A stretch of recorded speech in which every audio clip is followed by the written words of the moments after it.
Assalamualaikum warahmatullahi wabarakatuh.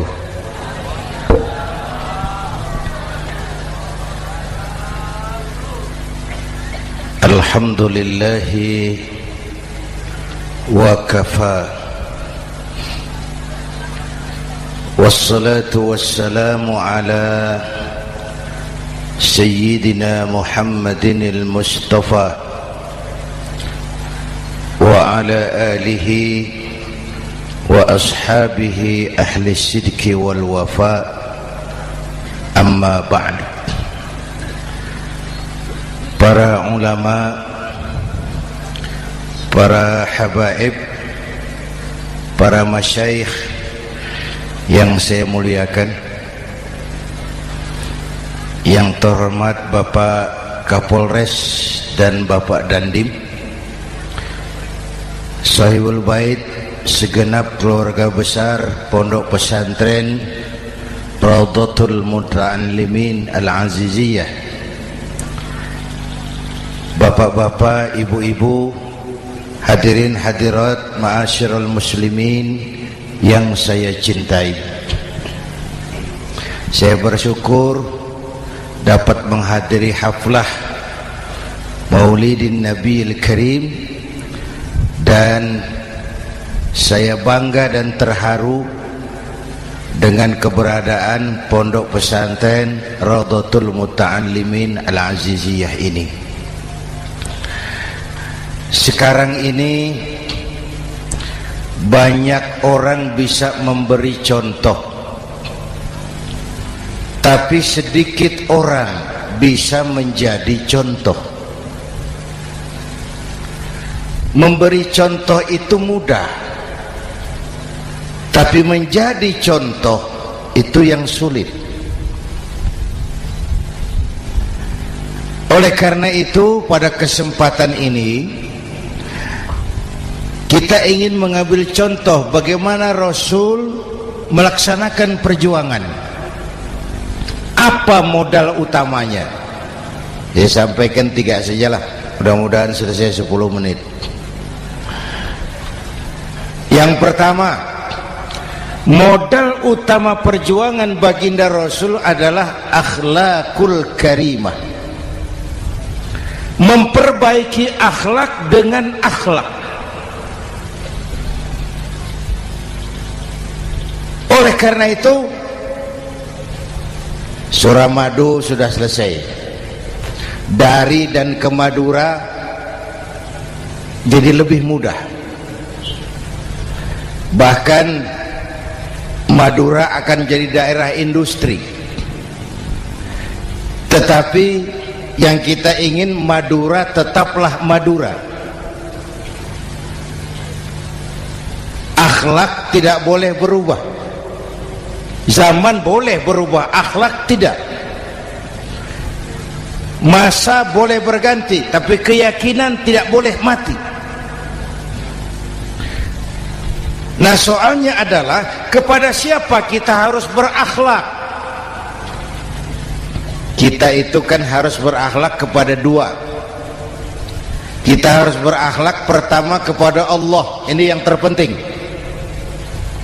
13 tahun Rasul berjuang di Mekah hanya memperbaiki akhlak kepada Allah, menanamkan tauhid, meluruskan akidah, membangun keyakinan. 13 tahun di Mekah itu, dengan perhitungan kalau fondasi kuat, bangunan aman. Kalau fondasi melenceng, bangunan bengkok.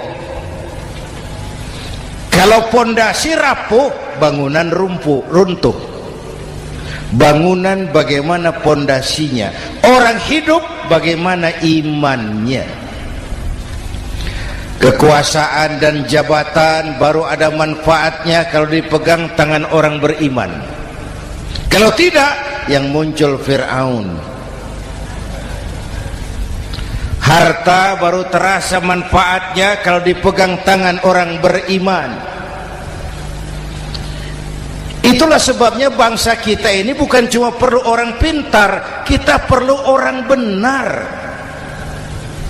Bahkan di masyarakat lebih baik benar tidak terlalu pintar ketimbang pintar tapi tidak benar.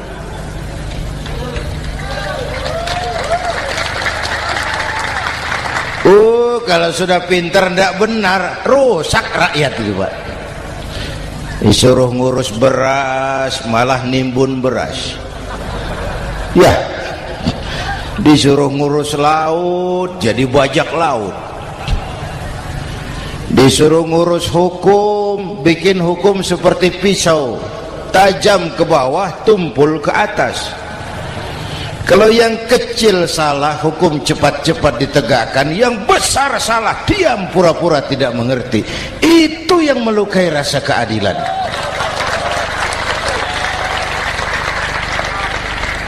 Mulai dari akhlak kepada Allah. Bagaimana cara berakhlak kepada Allah? Caranya dua. Pertama, jangan menyekutukannya dengan sesuatu pun. Yang kedua, jangan menyembah kecuali hanya kepadanya. Itu akhlak kepada Allah. Konsisten, disiplin. Saya bersaksi tiada Tuhan selain Allah, maka saya tidak akan menyembah kecuali hanya kepada Allah.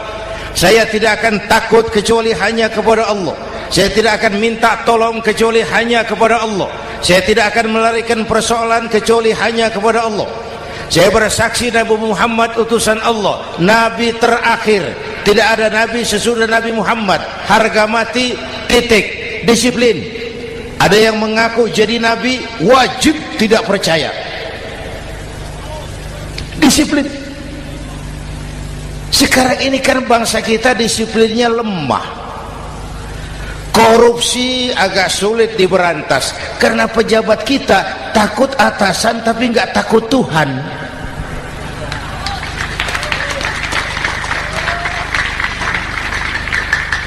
Itu sama dengan anak muda naik sepeda motor ngebut, lampu merah jalan terus, di stop sama polisi. Prit, iya Pak. Minggir, siap. SIM ada Pak. SNK ada Pak. Tahu kau lampunya merah? Tahu Pak. Kenapa lewat terus? Saya nggak tahu, ada Bapak. Itu disiplin kita. Tenang bener jawabnya, kayak orang nggak salah itu.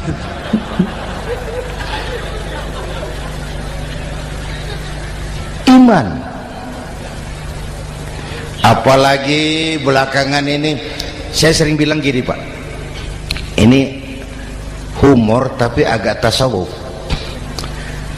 Orang yang paling tenang hidupnya itu tukang parkir. Coba lihat tukang parkir, walaupun mobil banyak, mereknya bagus-bagus, tidak pernah sombong.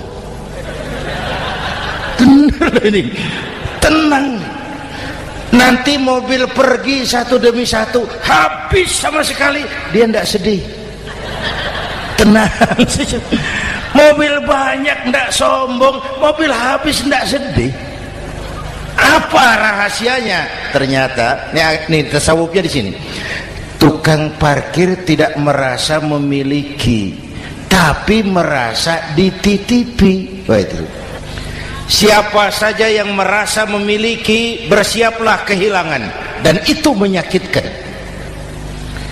Tapi kalau merasa dititipi, jabatan, harta, anak, istri, semua titipan, hiduplah seperti tukang parkir. Pertama, titipan tidak boleh bikin kita sombong. Dititipi kok sombong, tidak pantas ya. Pak Zainuddin titip mobil ya, silakan. Yang punya mobil pergi, saya petatang peteteng. Tidak pantas dititipi kok sombong. Ada orang dititipi jabatan oleh Allah sombong, dititipi sombong. Ada enggak pejabat sombong? Ada, namanya Fir'aun. Itu pejabat-pejabat sombong anak buah Fir'aun semua. Dititipi harta oleh Allah, jadi orang kaya sombong, sama tetangga tidak mau kenal, orang lain kecil semua, jalan tidak injak tanah. kuntilanak. Yang kedua penting, titipan harus dijaga baik-baik. Kalau tidak, yang nitip marah. Yang nitip marah. Pak, titip sepeda motor, silakan. Waktu diambil sepeda motor, kaca spion pecah, knalpot hilang, bemper hancur. Marah enggak yang nitip? Marah. Saya kan titip, kenapa enggak dijaga baik-baik? Dititipi harta oleh Allah jadi orang kaya supaya bangun pesantren, bela yatim, santuni yang lemah. Pelitnya 17 setan. Yang nitip marah. Dititipi jabatan oleh Allah isinya korupsi saja, yang nitip marah. Nah, saya mau kasih lihat sekarang. Allah titip Indonesia. Allah titip Indonesia. Hai rakyat, ini Indonesia, aku titip, kata Allah. Sebentar, ada meja mau naik. Silakan, Mas. Iklan. Ya, terima kasih. Jangan disangka kalau disediakan air teh pidatonya jadi lama. Dekorasi ini kok. Sampai mana tadi? Hai rakyat, ini Indonesia, aku titip, kata Allah. Ini negara besar dan kaya. Titipan ini ditebus dengan keringat, air mata, darah, dan nyawa. Ini bedanya. Malaysia memang merdeka, tapi diberi Inggris. Singapura merdeka, diberi Inggris. Indonesia merdeka, keringat, air mata, darah, dan nyawa. Ini negara aku titip, kata Allah. Ini negara besar dan kaya. Buminya subur. Di atas perut buminya segala tanaman hidup. Di bawah perut buminya ada gas, minyak, batu bara. Lautnya kaya, hutannya kaya. Kekayaan negeri ini harus digunakan bagi sebesar-besar kemakmuran rakyat. Itu amanat konstitusi. Disalahgunakan, dikorupsi, yang nitip marah. Yang nitip marah. Kalau dia marah, dia suruh makhluknya yang lain negur. Siapa? Merapi, Bromo, anak Krakatau. Itu Merapi demo, Pak. Kalau kita rakyat demo, anak buahnya Pak Danres turun. Tapi kalau Merapi demo, siapa yang mau ngatasi? Mbak Marijan. Selesai. Sekarang Mbah Marijan sudah kumpul sama Mbah Surip di alam barzah. Dia sudah ketemu dia. Kata Mbah Surip, tenang Mbah Marijan, tak gendong, aman sudah. Aman sudah. Saya mau bilang Merapi itu makhluk, Krakatau itu makhluk, Bromo itu makhluk. Tidak mungkin makhluk bergerak dengan sendirinya, pastilah ada yang menggerakkan. Maka baik-baiklah sama yang bikin angin supaya bertiupnya sesuai keperluan. Baik-baik dengan yang bikin air supaya datangnya sesuai kebutuhan. Baik-baik sama yang bikin gunung supaya meletusnya pelan-pelan.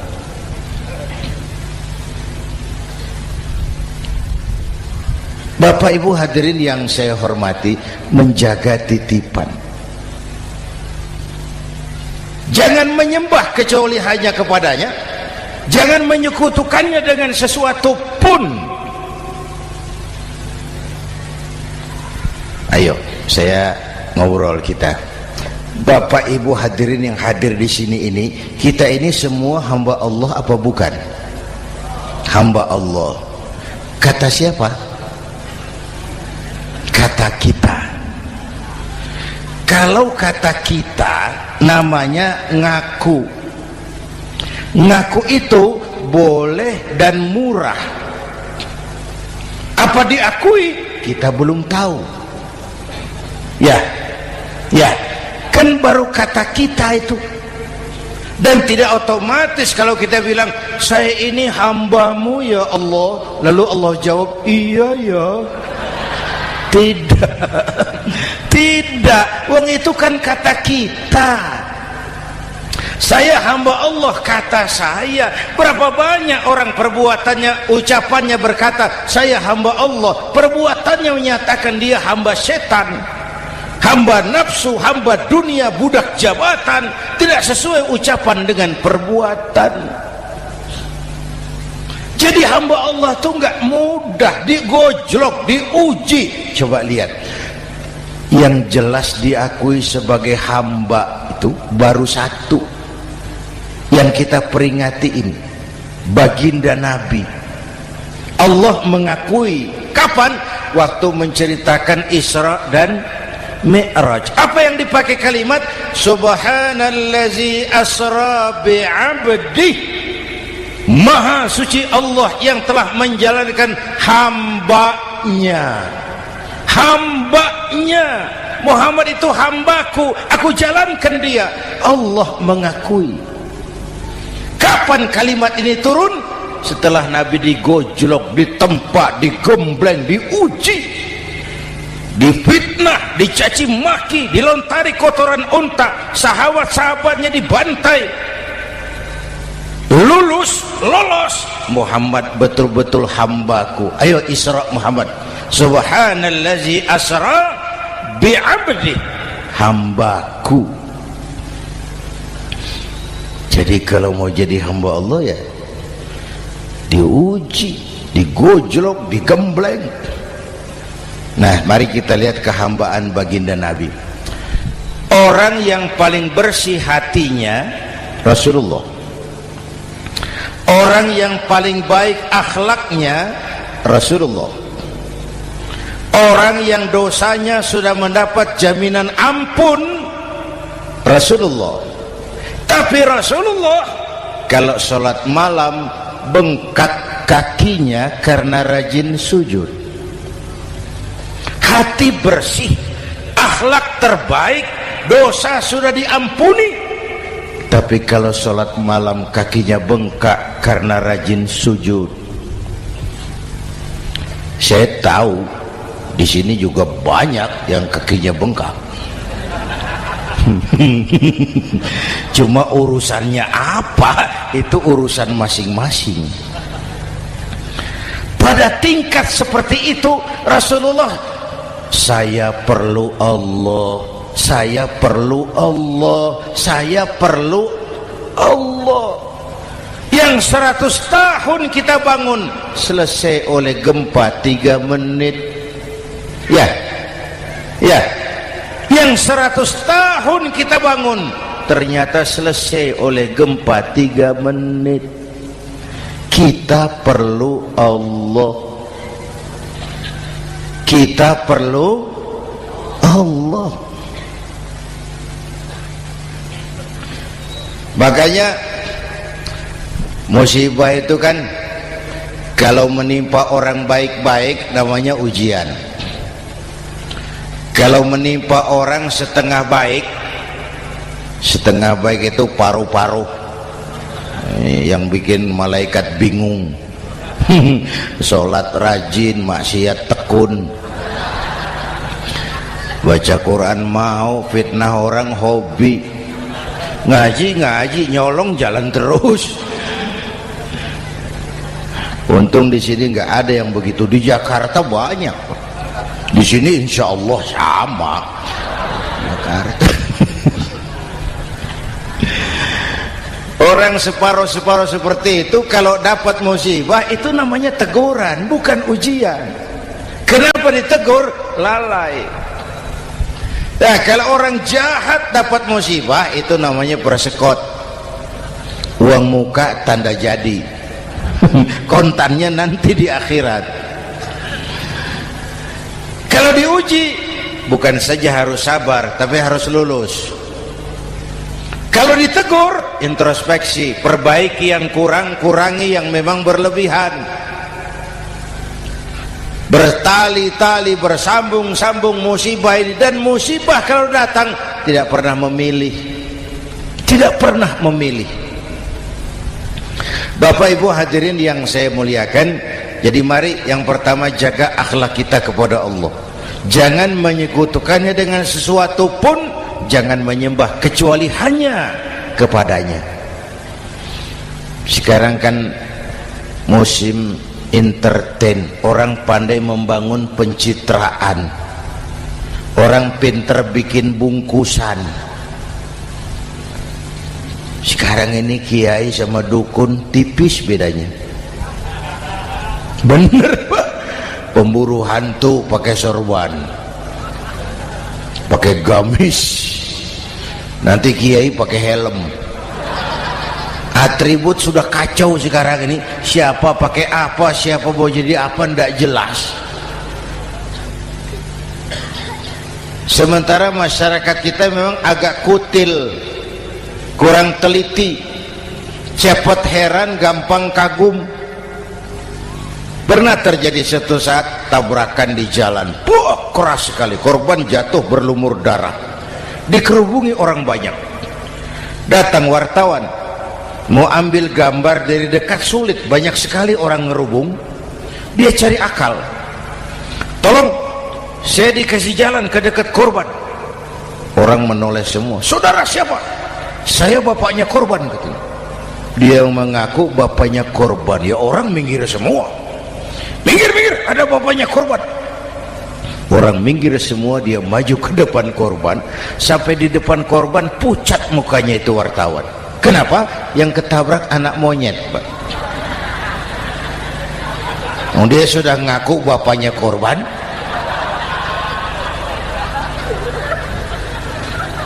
Ini cerita pendek tapi pesannya dalam. Kalau belum kenal benar jangan cepat-cepat ngakui. Ya, rakyat harus cerdas sekarang ini. Emas pasti kuning, benar itu? Apa semua yang kuning pasti emas? Udah cerdas lah itu, udah cerdas lah itu. Hati-hati, ini jangan pencitraan. Orang pandai bikin bungkusan. Oleh karena itu kita juga harus punya filter supaya tidak hanyut oleh kedangkalan-kedangkalan pencitraan itu. Satu itu akhlak kepada Allah. Yang kedua, kepada siapa kita berakhlak? Kepada sesama manusia. Kepada sesama manusia itu siapa? Pertama, sesama muslim. Malam ini saya hadir di sini, saya tidak merasa tamu. Saya hanya keluarga di tengah keluarganya. Bahwa saya lahir di Jakarta itu sih kebetulan. Saya enggak pesan.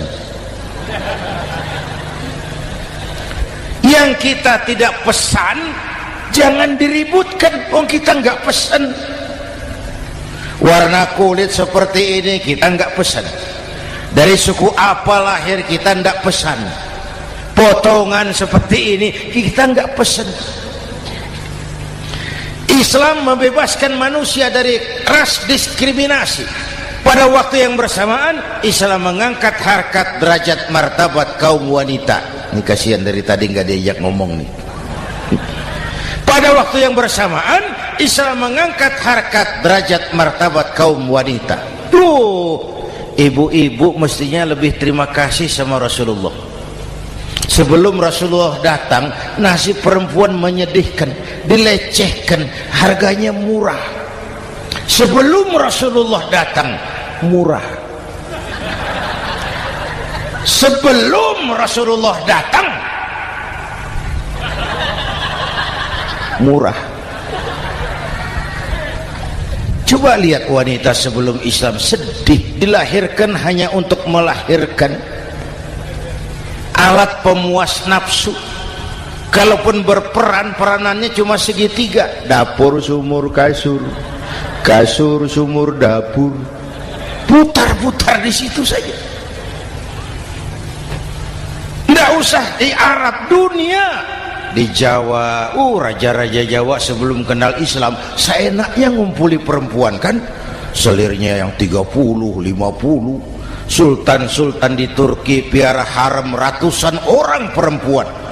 Kaisar terakhir dinasti Ming Cina bangun istana 1000 kamar, istrinya 1000. Innalillahi wa inna.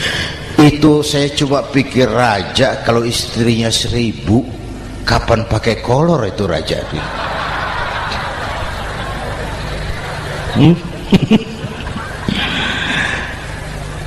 Rasulullah datang terenyuh, an-nisa imadul bilad, perempuan jangan diperlakukan begitu, perempuan tiang negara. Kalau baik perempuan baik negara, kalau rusak perempuan hancur negara. Waktu ditanya, ya Rasul, siapa yang paling harus saya taati di dunia? Ibumu. Setelah itu siapa lagi? Ibumu. Setelah itu siapa lagi? Ibumu. Setelah itu siapa lagi? Bapakmu. Menghargai perempuan, ibumu, ibumu, ibumu, bapakmu. Ibu 3 kali disebut, bapak, bapak 1 kali, ibu 3 kali, bapak 1 kali, ibu 3, bapak 1, 1 bapak. Gimana sih ngitungnya jadi kerok begini? Salah ngitungnya, salah.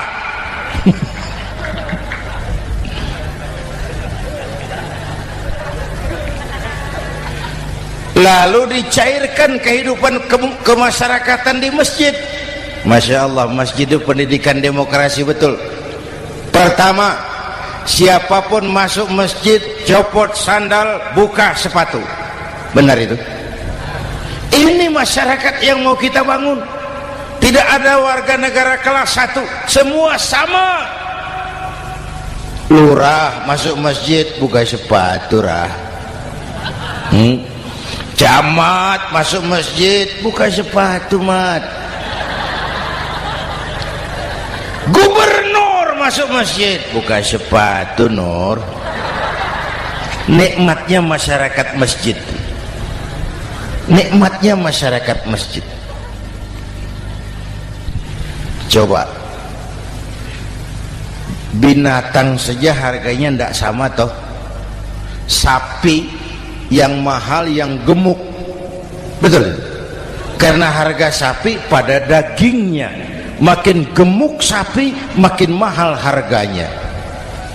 Tapi ada burung perkutut lebih mahal dari sapi, padahal dagingnya sedikit, betul. Kenapa harganya lebih mahal dari sapi? Harga perkutut suaranya. Di mana harga manusia yang paling gemuk? Silahkan bersaing dengan sapi. Maaf, maaf, maaf, maaf. Inna akramakum indallah atqakum. Masyarakat masjid sudah copot sandal, buka sepatu, sudah masuk ke dalam sholat berjamaah. Kalau sudah ke dalam sholat berjamaah, tidak pernah kita usil dari mana orang datang, yang penting kemana dia menghadap. Itu masyarakat masjid. Dari mana kamu? Dari kidul, Pak, madhab ngulon. Kamu dari mana? Dari lor, Pak, madhab ngulon. Kamu dari mana? Dari kulon, madhab ngulon juga. Ini kan konsep Bhinneka Tunggal Ika. Dari manapun orang datang, apapun warna kulitnya, dari suku apapun ia dilahirkan, kalau akidahnya sama, itu saudara kita. Lalu sholat berjamaah. Apa itu? Hidup bermasyarakat, berbangsa dan bernegara. Harus ada imam, harus ada makmum. Kenapa? Ini saya harus agak hati-hati ya, pakai sarung angin ini. Apa tadi ngomong apa saya? Sholat berjamaah, bermasyarakat, berbangsa dan bernegara. Ada imam, ada makmum. Siapa makmum? Kita ini rakyat. Siapa imam? Para pemimpin negara. Apa bedanya? Imam harus dipilih. Makmum nggak usah. Coba baca kitab fikih yang setebal apapun, nggak ada bab pemilihan makmum. Nggak usah, makmum nggak usah dipilih. Orang buta boleh jadi makmum, orang bisu boleh jadi makmum, tukang mabuk boleh jadi makmum, tapi tidak tiap orang boleh jadi imam. Imam harus dipilih. Siapa yang jadi imam? Pertama, a'lamuhum, orang yang paling alim di kampungmu angkat jadi imam. Yang paling alim, bukan yang paling tua. Yang paling alim, tahu urusan, punya konsep, punya visi dan misi, mengerti negara ini mesti dibawa kemana, jalan keluarnya apa, angkat jadi imam. Pak, ada dua orang Pak, alimnya sama, yang mana yang dipilih? Kalau ada dua orang alimnya sama, kata Nabi, afsahuhum, yang lebih fasih lidahnya. Apa artinya fasih? Nyambung sama rakyat, tahu apa yang dimaui rakyat, nyambung. Tidak sah orang fasih bermakmum kepada imam cedal.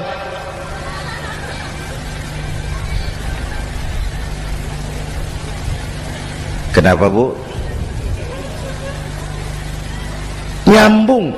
Capek kalau punya imam gak nyambung sama makmum. Makanya kalau sudah jadi imam, pesan Nabi apa? Idza amma ahadukumun nasa falyukhaffif. Kalau kamu jadi imam, ringankan sholat kamu, jangan terlalu panjang. Itu makmum tidak sama kekuatannya. Ada yang tua renta, diri saja sudah gemetar. Ada makmum yang punya darah tinggi, kalau sujud lama kepalanya sakit. Ada makmum yang sudah janji habis sholat mau terima uang. Jangan kalau sudah jadi imam di kota, sholat isya berjamaah, rakaat pertama selesai Fatihah, Yasin, bubar makmum itu. Jadi imam jangan terlalu lama. Kayak Husni Mubarak tuh, kelamaan jadi imam, 30 tahun, rakyat capek.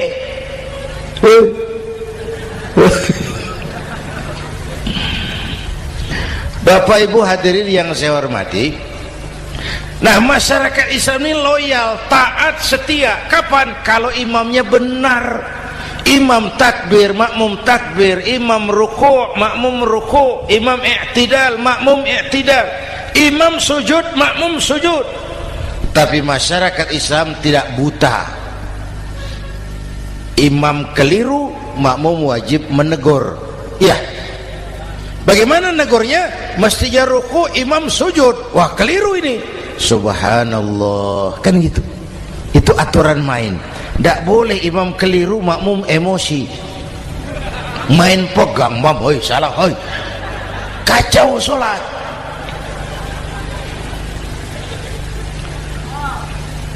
Imam buang angin,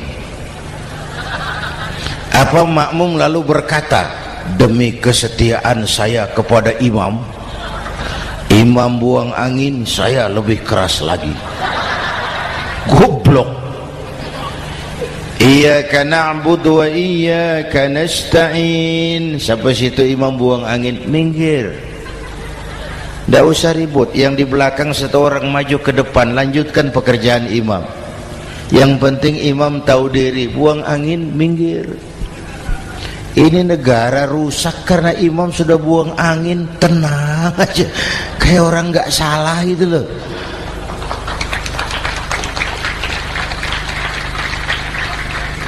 Selesai sholat dikasih tahu, imam tadi buang angin ya sedikit.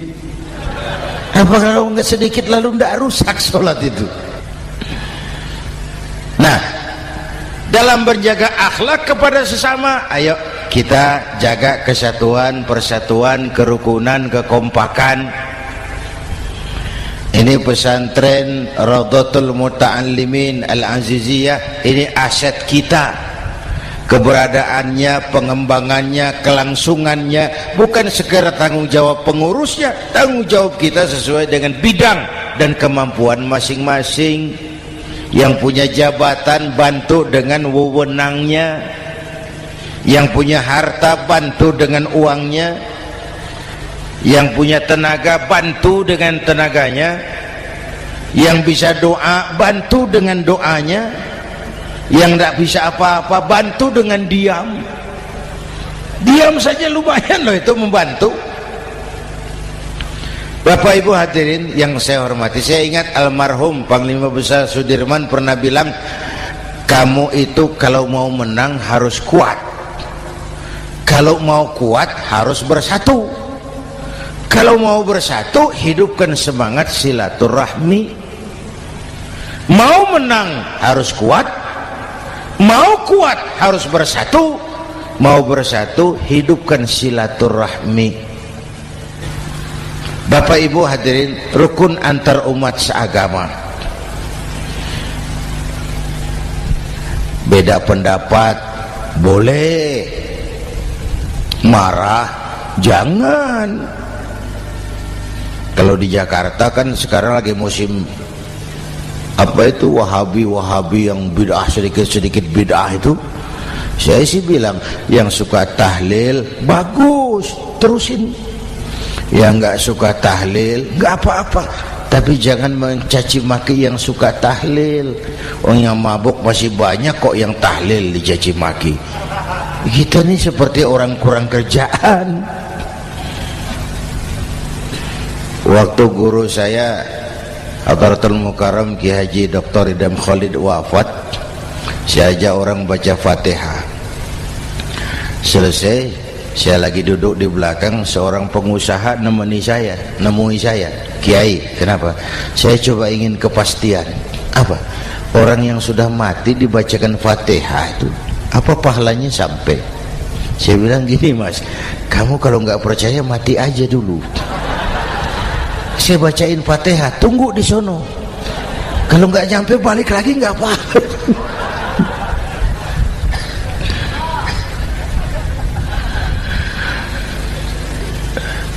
Depan rumah saya itu ada masjid, Pak, pakai beduk seperti itu. Ada teman saya, Kiai, pakai beduk masjidnya. Iya pakai. Kan Rasulullah tidak pakai. Tidak memang.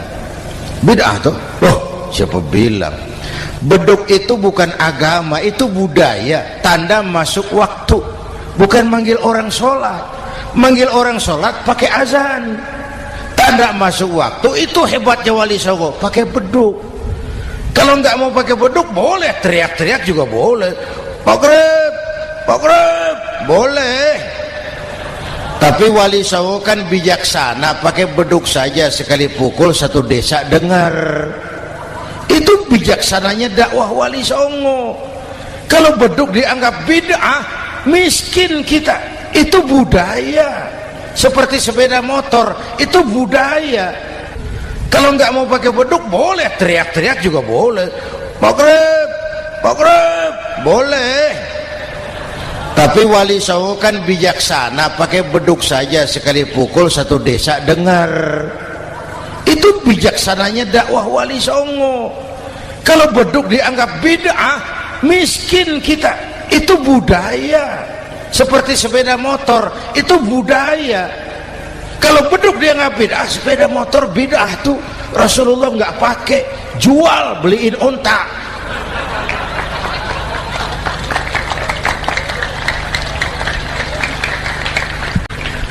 Ayo cari persamaan, jangan memperbesar perbedaan. Hormati pendapat orang kalau pendapat kita juga ingin dihormati. Kasus Ahmadiyah meledak lagi di Cikesik, Banten. Lalu pendekar-pendekar HAM menganggap itu tirani, mengganggu kebebasan beragama. Dia lupa bahwa Ahmadiyah masalahnya bukan kebebasan beragama. tapi penodaan terhadap agama. Kalau kebebasan beragama sih umat Islam welcome. Orang mau Hindu, mau Buddha, mau Kristen bebas memilih agamanya masing-masing. Tapi ini kan Ahmadiyah lain, ngakunya Islam tapi ada nabi lagi sesudah Nabi Muhammad, namanya Mirza Ghulam Ahmad, asal dari India. Saudara hadirin yang saya hormati, ini yang prinsip penodaan terhadap agama. Kalau nggak ngaku Islam nggak masalah. Supaya mau aman caranya cuma dua, Ahmadiyah jadi agama sendiri, karena Malaysia sudah melarang, Brunei sudah, Rabithah Alam Islami menyatakan aliran sesat, Saudi Arabia melarang pengikut Ahmadiyah pergi bikin haji, dia dianggap non muslim. Cuma memang pemerintah kita nggak tegas. Kalau dari dulu dinyatakan dilarang, nggak akan ada lagi kasus-kasus seperti itu.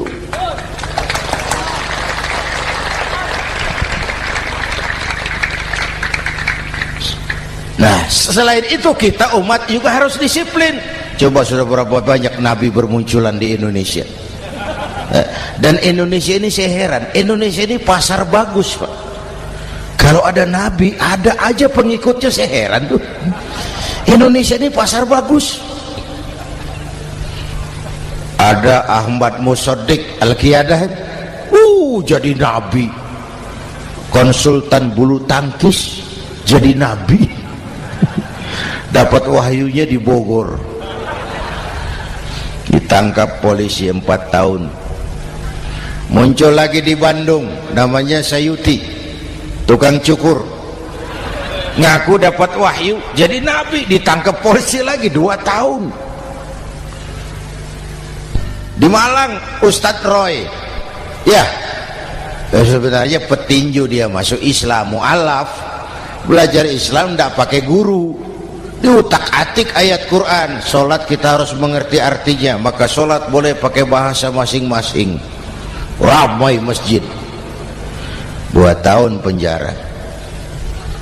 Di Jakarta muncul lagi Lia Edan, ngaku Jibril, ditangkap juga oleh polisi. Kita salut sama polisi kita lah, bukan cuma teroris, Jibril ditangkap Pak Kapolres. Saya bilang sama teman-teman polisi, untung dia ngaku Jibril, Pak. Coba kalau dia ngaku Israel, lebih gawat itu.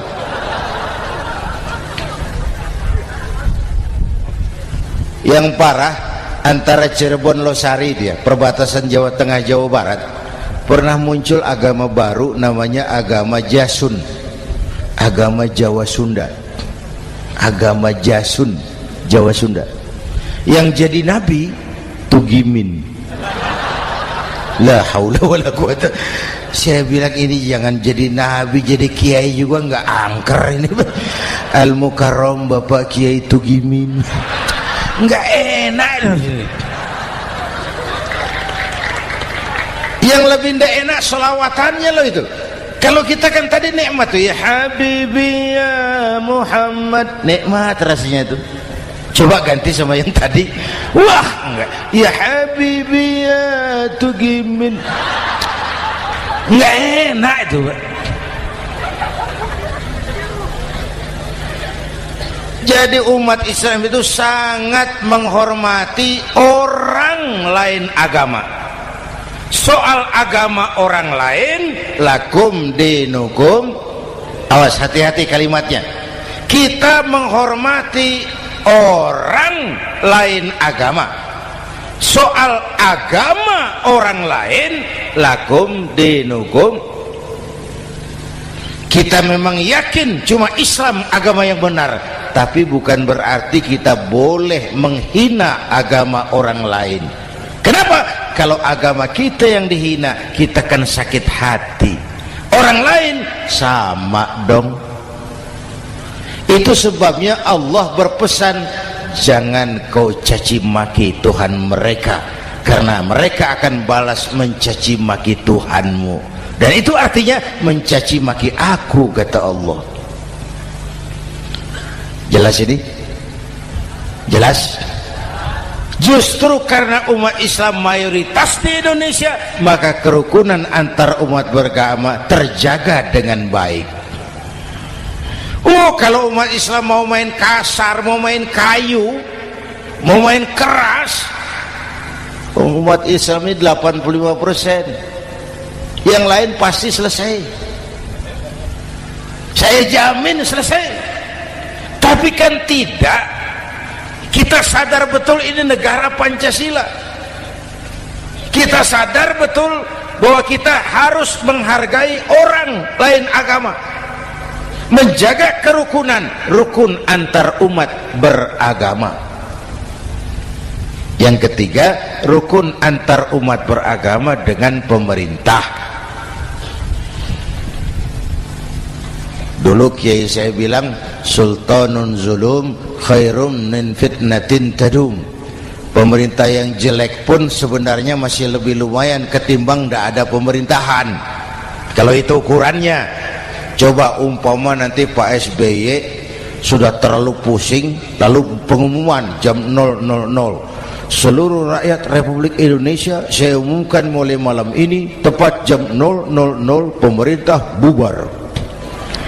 Ayo bayangkan seperti apa kita tanpa pemerintah. Hukum rimba, yang kuat menekan yang lemah, yang kaya merampok yang miskin. Rumah saudara dirampok, lapor ke polisi, kata Kapolres, maaf polisi baru bubar. Hak asasi diinjak-injak, lapor ke pengadilan, pengadilan bubar.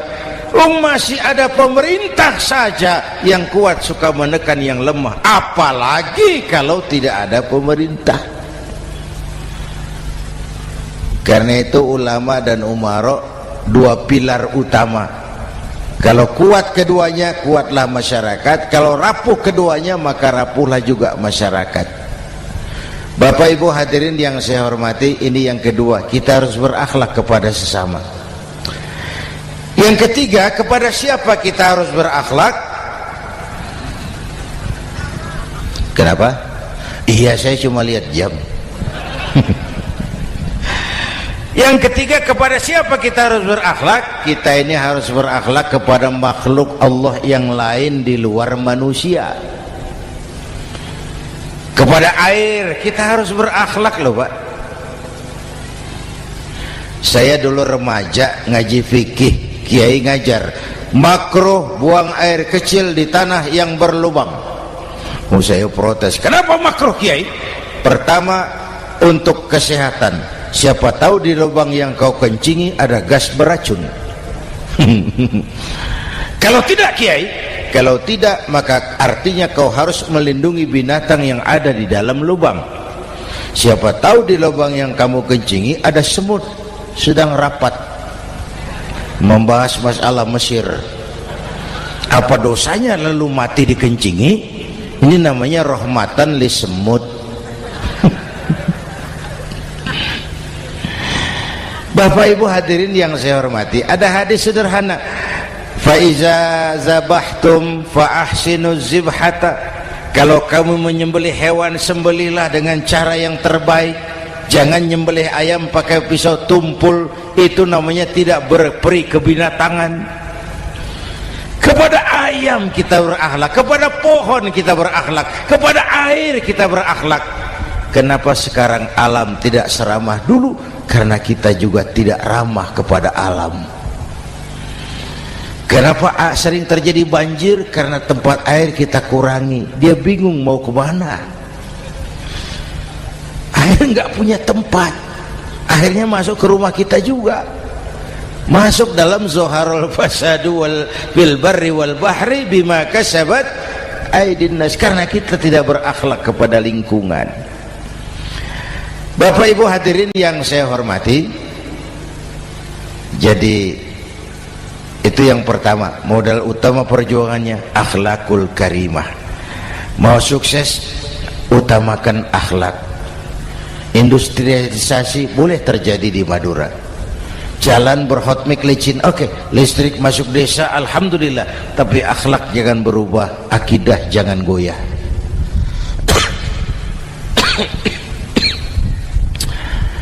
Teknologi tidak bahaya, yang bahaya orang yang menggunakannya. Wayang itu yang namanya cepot itu bisa selawat badar kalau yang megang Anom Suroto. Cepot bisa selawat badar kalau yang megang Anom Suroto. Wayang bagaimana dalangnya, teknologi bagaimana orang yang menggunakannya. Satu.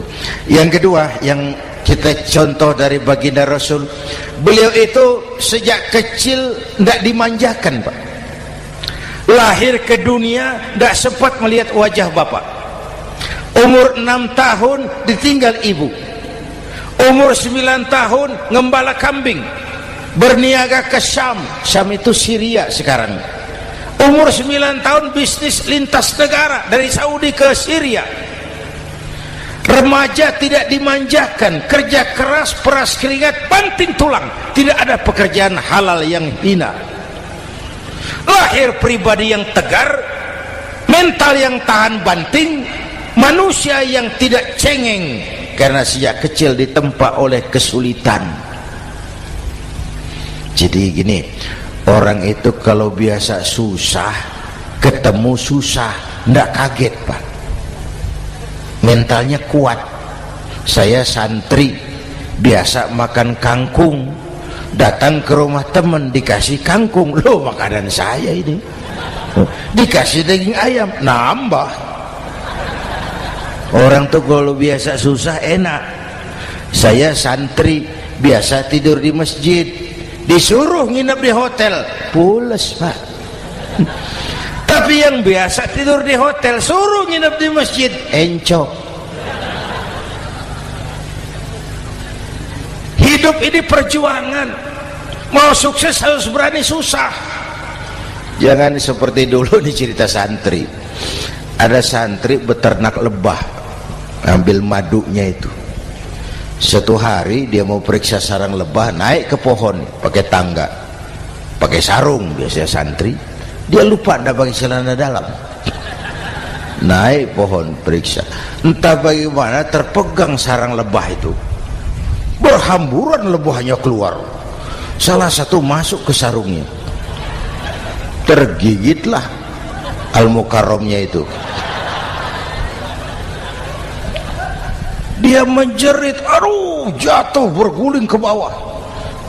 Sudah lama jatuh, dia buka sarungnya, dia lihat bengkak. Karena bengkak kan jadi besar, senang juga dia. Dia berdoa, ya Allah, hilangkan sakitnya, biarlah bengkaknya. Ini kan, ini doa orang nggak konsekuen. Bengkak dan sakit itu paket. Mau bengkak ya harus berani sakit. Masa sakitnya bengkaknya mau, sakitnya nggak mau. Itu satu itu. Yang kedua, kita ini sering kalau punya cita-cita sering seperti rapat tikus. Satu hari sekelompok tikus rapat paripurna tikus untuk mengantisipasi bahaya kucing. Bagaimana supaya kucing itu jangan lagi mengganggu kita? Akhirnya ada yang mengusulkan begini, bagaimana kalau di leher kucing kita gantungkan lonceng, supaya kalau dia datang dari jauh suaranya sudah kedengaran dan kita bisa lari menyelamatkan diri. Wah, cerdas dia. Setuju, setuju semua. Setuju, bagus. Nah, oke. Waktu pembicaraan dilanjutkan, tikus mana yang mau menggantungkan lonceng ke leher kucing? Rapat bubar.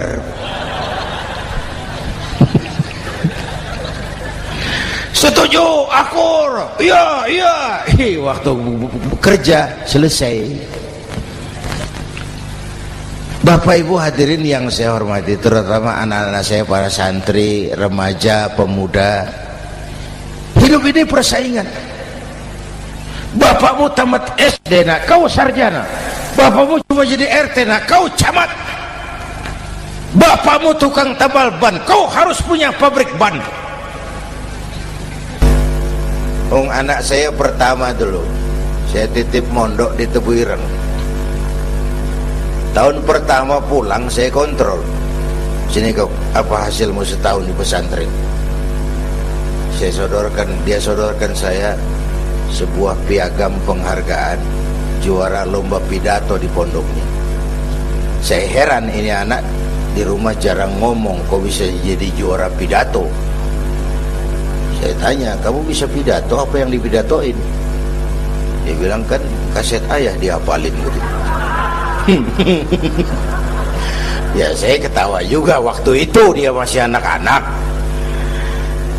Baiklah, tapi apa cita-citamu? Saya kepengen seperti ayah. Wah, kau ini salah. Kalau aku ayahmu di matamu menurutmu hebat, mestinya kau 10, 100, 1000 kali lebih hebat dari orang-orang yang kau anggap hebat. Karena tantanganmu akan lebih berat dari tantangan yang aku hadapi sekarang. Kalau kau sama dengan aku, kau ditinggalkan zaman karena kau tidak mampu menjawab tantangan zamanmu. Bapak Ibu hadirin yang saya hormati, persaingan tajam, tantangan makin berat. Oleh karena itu diperlukan semangat yang dicontohkan Nabi. Kerja keras, peras keringat, banting tulang. Tidak ada pekerjaan halal yang hina. Sejak kecil ditempa oleh kesulitan.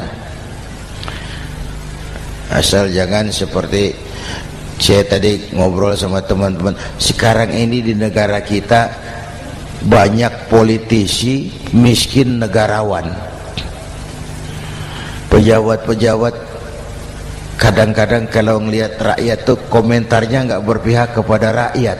Saya ingat waktu Mentawai dihantam gempa, Nias hancur, infrastruktur hancur, rumah rakyat luluh lantak. Ketua DPR Pak Marzuki Ali bilang, bagaimana itu rakyat? Ya itu resikonya punya rumah di pinggir laut. Waduh, ini bukan komentar pemimpin, rakyat lagi susah kok dibilang kayak gitu. Saya prihatin dengan ucapan kayak gitu. Waktu cabai 100.000, di sini berapa sekarang? Sama ya. Waktu cabai mahal, ada pejabat bilang, rakyat suruh nanam cabai aja di halaman rumahnya. Ini kan gak solutif dan gak cerdas. Cabai naik, rakyat suruh nanam cabai. Nanti beras naik, rakyat suruh nanam padi. Yang saya khawatir kalau telur mahal, apa rakyat suruh betelur gitu? Ini kan gak cerdas dan gak solutif. Bapak Ibu hadirin yang saya hormati, apalagi tadi sudah saya bilang di awal, kita ini bangsa yang ditempa oleh kesulitan. Mau merdeka saja dengan keringat, air mata, darah dan nyawa. Kita tidak boleh cengeng menghadapi kesulitan ini. Tegar, tahan uji, tahan banting, dan seterusnya. Itu hal yang kedua. Yang ketiga, terakhir, Rasulullah itu sosok yang ibadahnya luar biasa. Tadi sudah saya jelaskan sebagian. Ibadahnya luar biasa. Ayo kita bantu keamanan negeri kita ini. Dengan apa? Istighfar. Wa ma kana Allahu mu'adzibahum wa hum yastaghfirun. Allah tidak akan turunkan bencana selagi di tengah mereka masih banyak orang-orang yang istighfar. Rasulullah yang dosanya sudah diampuni sehari 100 kali istighfar. Ayo kita ngobrol ini. Pak, saya ini, Zainuddin ini, kalau mengharap masuk surga dengan amal yang saya kerjakan sendiri, rasa-rasanya tipis harapan. Bener. Sholat saya berapa banyak saya tahu. Sedekah saya berapa duit saya tahu. Dosa saya berapa banyak saya tahu. Lalu saya baca sejarah. Nabi Adam dosanya 1, makan buah khuldi, dikeluarkan dari surga. Nabi Adam dosanya 1, dikeluarin. Kita dosanya banyak, kepengen masuk. Ini nggak nyambung ini. Nabi Adam Nabi Adam dosanya satu, dikeluarin dari surga. Kita dosanya banyak, kepengen masuk, nggak nyambung. Apa yang bikin saya besar hati? Apa yang bikin saya optimis? Ada dua, Pak. Pertama yang disebut rahmat Allah, yang kedua disebut syafaat Rasulullah. Dua itu, Pak. Oh, kalau kita ini insya Allah nanti sampai ke surga, amin, amin. Kalau kita ini sampai ke surga, Pak, saya jamin itu bukan karena amal kita, itu karena rahmatnya Allah. Ndaklah seberapa banyak sih amalan kita mau menggapai surga. Kalau bukan karena rahmatnya Allah, sulit sampai ke sana. Manusia, dosamu besar, tapi lihat rahmatku lebih besar. Manusia, salahmu banyak, tapi ampunanku lebih banyak. Kau nangis di hadapanku, aku senyum melihatmu. Kau berjalan menujuku, aku berlari menyambutmu. Istighfarnya sehari 100. Lalu ada hadis qudsi, inni la ahammu bi'adzabi ibadi.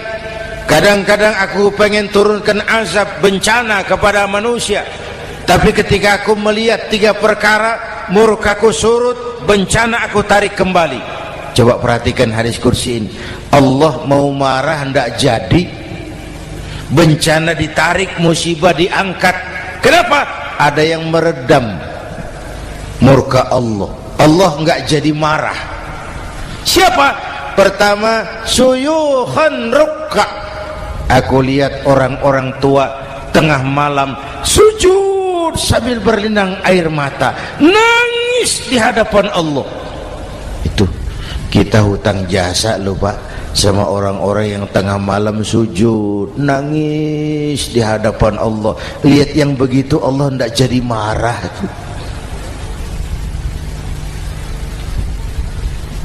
Saya tahu bapak-bapak ini, ibu-ibu kan suaminya sering bangun tengah malam ya, Bu. Kencing. Bikin bingung malaikat. Sudah mau ditulis tahajud, kencing doang. Kata malaikat, sialan, hampir salah tulis.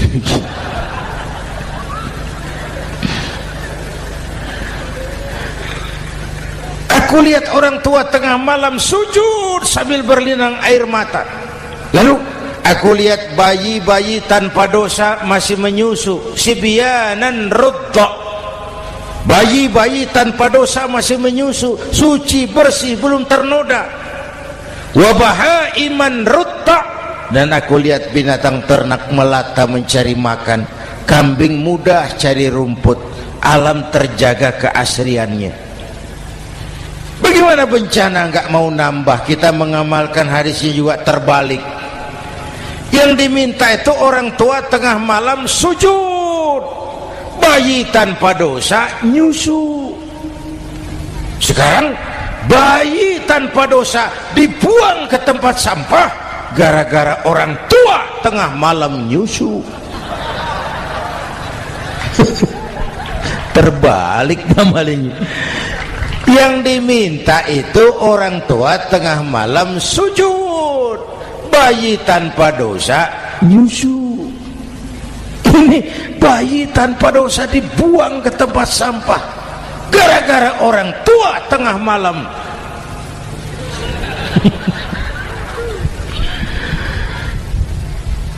Bapak Ibu hadirin yang saya hormati, rahmat Allah kita perlu.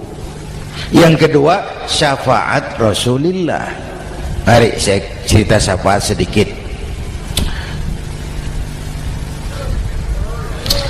Ini sudah jam 00:05 ya. Ini kalau hitungan Indonesia ini sudah ganti hari, Pak.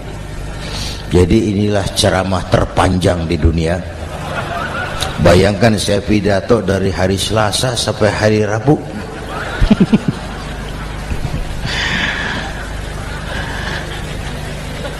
Syafaat. Agak saya singkat ceritanya.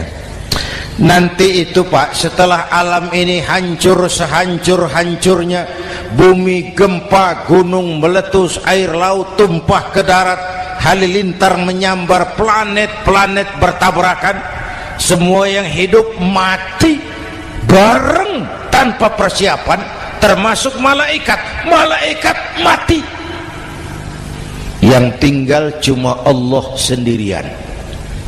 Yang lain hancur semua, tinggal Allah sendirian. Allah patroli, berseru-seru, limanil mulkul yaum, ahai, siapa penguasa hari ini?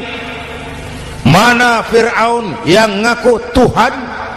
Nongol kalau memang Tuhan. Mana Abrahat, mana Namrus, mana itu Benito Mussolini, mana itu Adolf Hitler, mana itu Hosni Mubarak? Penguasa-penguasa yang ngaku berkuasa, nol kalau memang penguasa. Gak ada yang jawab Pak, semua sudah rebah. Allah lalu berkata, la ilaha illa ana. Ternyata tidak ada Tuhan lain selain aku. Allah sombong waktu itu. Kalau Allah sombong itu pantas. Hadis qudsi mengajarkan al-kibriya'u libasi. Sombong itu pakaianku, kata Allah. Cuma aku yang pantas pakai. Kamu manusia nggak pantas pakai pakaianku, kebesaran.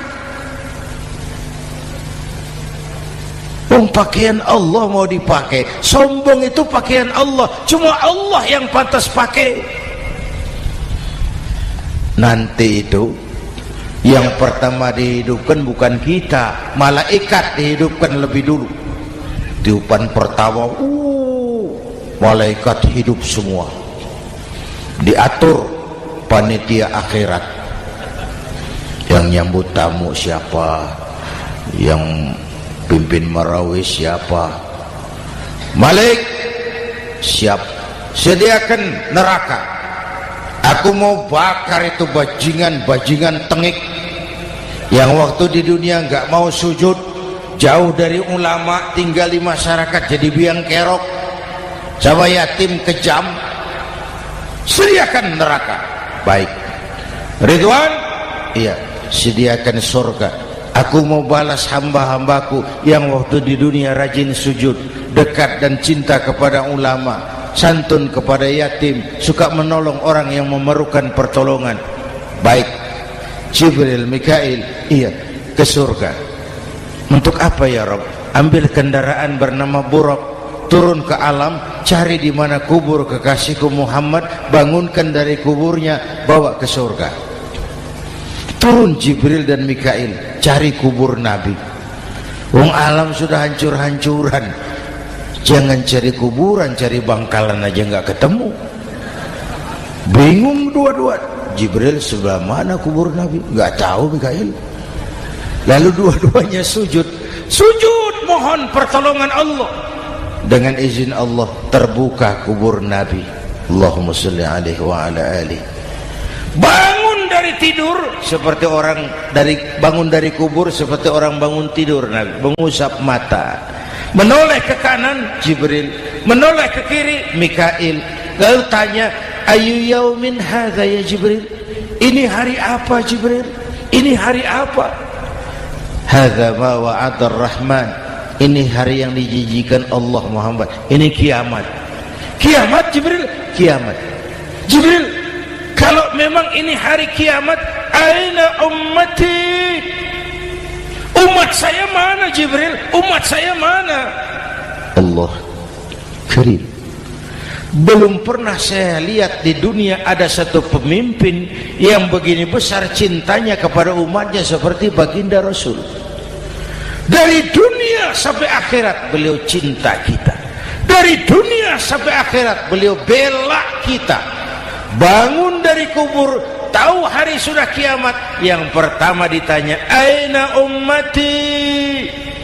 Umat saya mana Jibril? Kita yang ditanya. Kalau saya yang pertama dibangkitkan dari kubur, lain pertanyaannya. Ini hari apa Jibril? Kiamat Zainuddin. Oh, bini saya mana Jibril? Nabi enggak tanya Khadijah wala Fatimah wala Aisyah, aina ummati? Umat saya mana Jibril?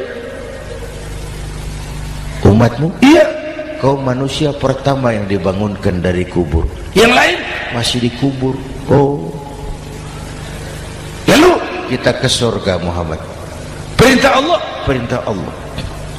Sampai di surga seperti orang tidak betah Nabi itu. Resah, gelisah, mondar-mandir, mukanya murung. Yang punya surga kan negur, Muhammad, labbaik ya Rabb. Tidak enak di surga ya? Enak. Kok kamu seperti orang nggak kerasan gitu loh, resah, gelisah. Kenapa? Saya teringat umat saya ya Allah. Umat saya bagaimana nasibnya? Iya, saya sudah enak di DPR. Salah. Saya sudah enak di surga, gaji cukup, kursi empuk, dapat mobil dinas. Nggak. Umat saya yang waktu kampanye kepanasan itu gimana nasibnya itu?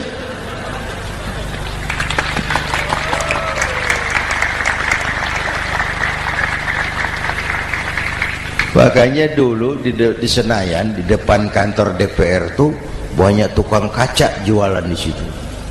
Saya bilang ini tukang kaca pintar dagangnya di situ. Pas, maksudnya supaya yang mau berkantor di situ ngaca dulu. Ya, wakil lurah pasti tidak lebih tinggi dari lurahnya. Wakil camat tidak lebih tinggi dari camatnya. Ini kenapa wakil rakyat kok selalu lebih tinggi dari rakyatnya?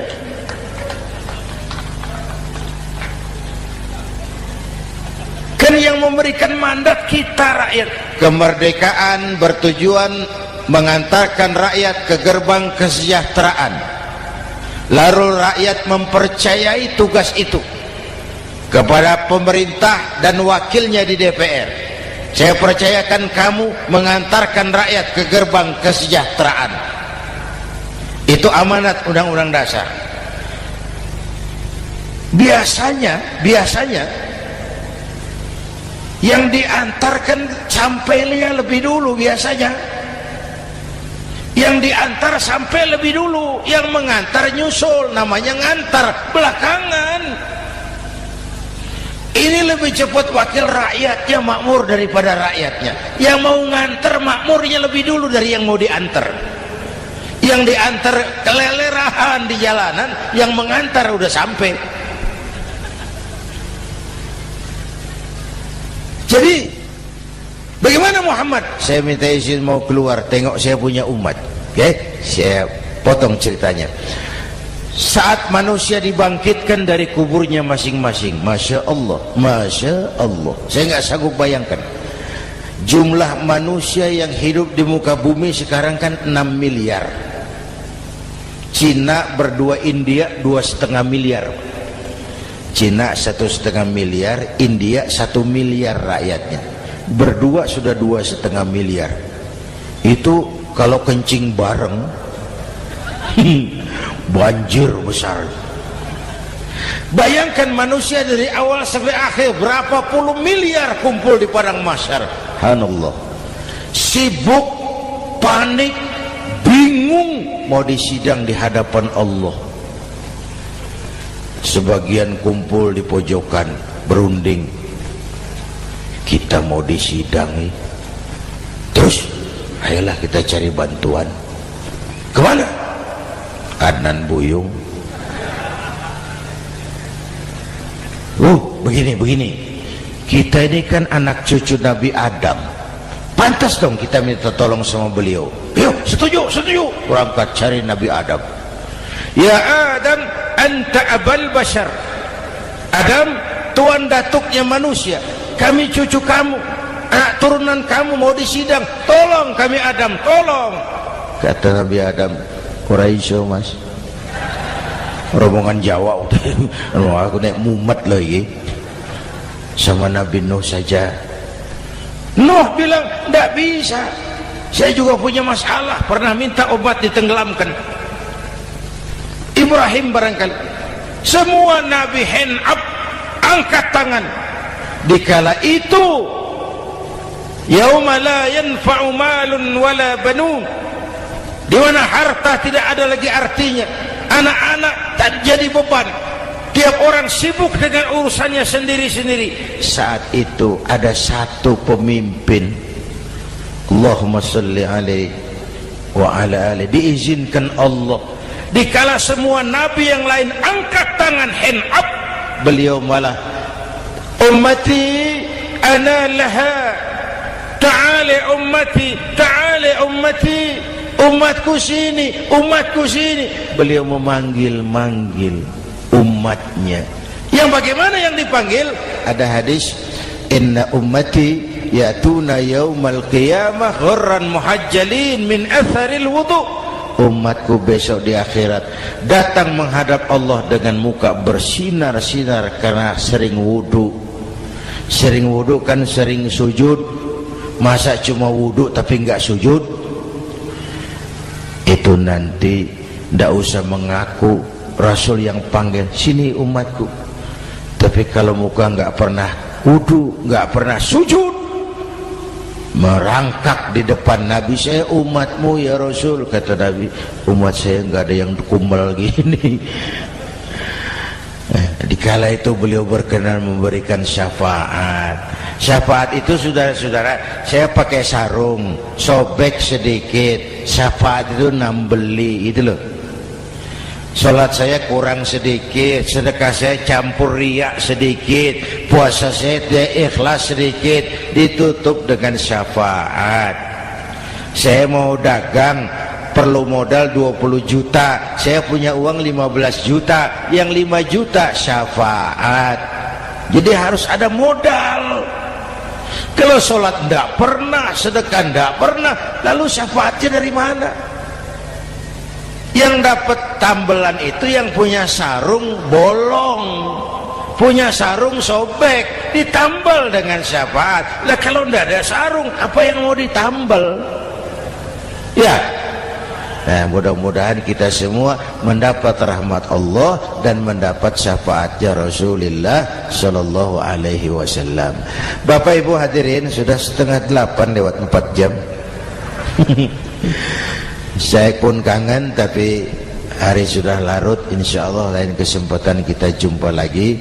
Terima kasih kepada Al-Mukarramun, para ulama, para habaib, pengasuh pesantren Raudhatul Muta'allimin Al-Aziziyah, dan semua yang hadir. Mudah-mudahan yang saya sampaikan ada manfaatnya. Usikum wa iyaya bitaqwallah. Aqulu qawli hadza fa astaghfirullahal azim li wa lakum. Wassalamu alaikum warahmatullahi wabarakatuh.